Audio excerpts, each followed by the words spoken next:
जब हम छोटे बच्चे थे तो हमें कहानियाँ सुनाई जाती थी। मेरा जो डेट ऑफ बर्थ है वो 95 है, तो हमें तो मोबाइल तो थे नहीं तब, तो कहानियाँ ही सुनाई जाती थी।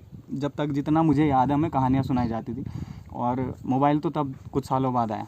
आज के ज़माने के बच्चे जो हैं उन्हें मोबाइल दे दो, सो जाएगा, शांत हो जाएगा, परेशान नहीं करेगा। तो हमें कहानियाँ सुनाई जाती थी।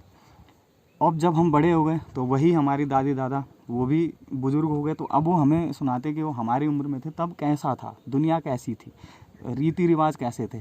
मैं उत्तराखंड से हूँ।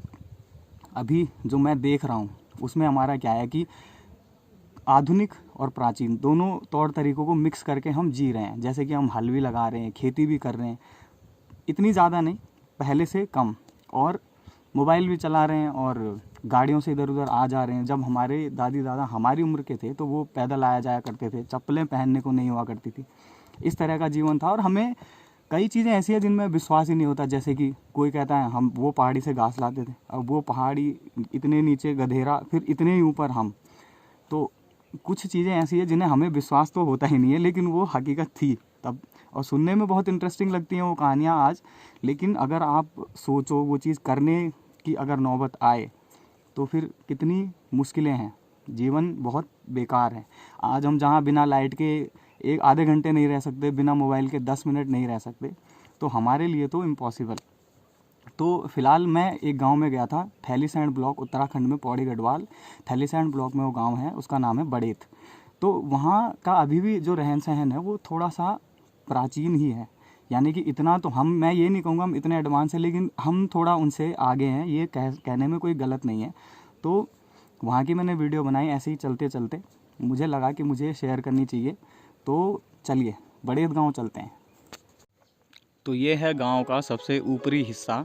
यहाँ से नीचे गांव है और सबसे नीचे है रोड।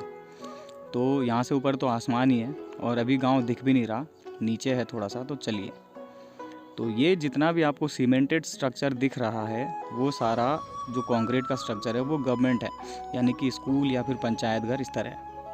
और ऐसा है गांव। ये सब, इनमें ज़्यादातर हैं गौशालाएं और चारा रखने की जगह, और गांव भी है। गांव घर तो मुझे कम ही दिखे, शायद रास्ता जो था स्कूल तक का रोड से वो गौशालाओं से होके जा रहा था। तो हम गौशाला से गए और उसी की छोटी सी वीडियो बनाई। तो स्कूल से नीचे जाएंगे अगर, तो रास्ता कुछ ऐसा था। और ये कोन शेप में जो घास रखी हुई है, ये इसलिए रखी होती है, ये लगभग उत्तराखंड में सभी जगह होती है, इसलिए कि उसे बारिश से प्रोटेक्शन मिल सके, बारिश का पानी सीधा नीचे आ जाए, ज़्यादा घास ख़राब ना हो।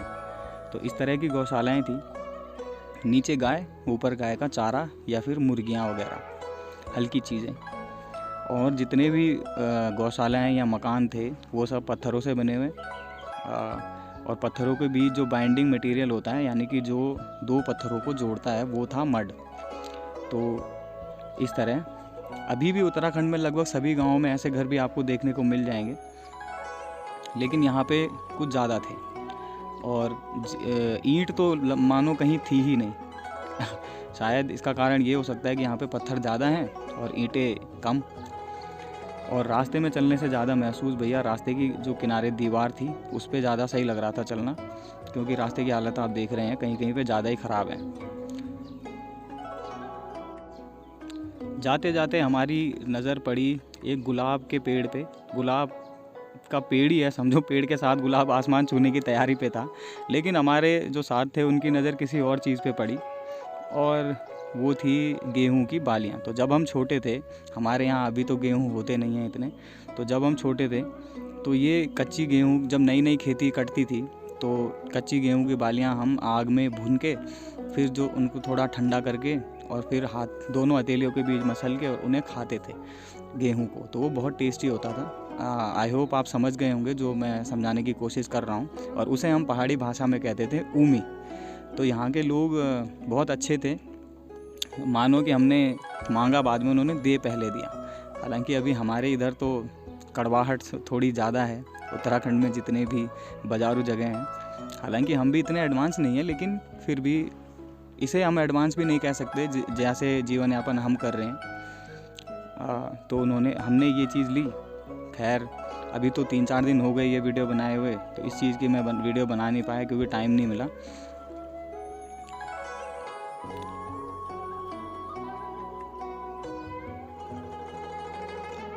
ऐसे ही करते करते अब हम पहुंचते हैं रोड पे।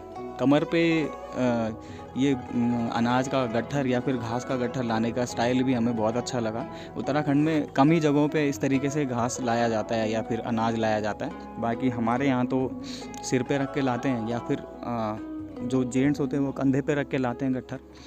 सड़क की हालत कुछ ज़्यादा ख़राब थी, लेकिन अगर बात करें नज़ारों की तो कुछ अलग था। वैसे तो मैं उत्तराखंड से ही हूँ, पहाड़ लगभग सेम ही होते हैं, लेकिन यहाँ के जो नए इलाके में जाओ तो कुछ अलग देखने को ज़रूर मिलता है। तो अगर आप पहाड़ से नहीं हैं या फिर आप को ऊंचाई से डर लगता है तो और आप यहाँ पे ट्रैवल करें तो आप अपने आप को हनुमान चालीसा गाने से नहीं रोक पाएंगे, ये भी निश्चित है।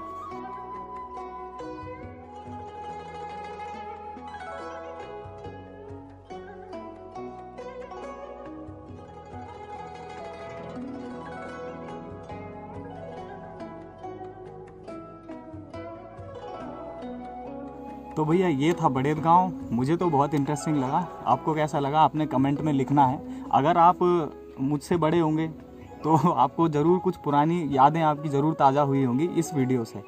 और अगर मेरी उम्र के भी हैं तब भी आपकी कुछ पुरानी यादें ताज़ा हुई होंगी। और अगर आप मुझसे ज़्यादा छोटे हैं तो आपको एक नई चीज़ देखने को मिली होगी जो हमारे दादी दादा माँ पापा किया करते थे। तो ये चीज़ें सीखने को ये मिलती हैं कि हमें आज भी अपने बुज़ुर्गों के साथ बैठना चाहिए और उनके रहन सहन के बारे में और ज़्यादा जानना चाहिए।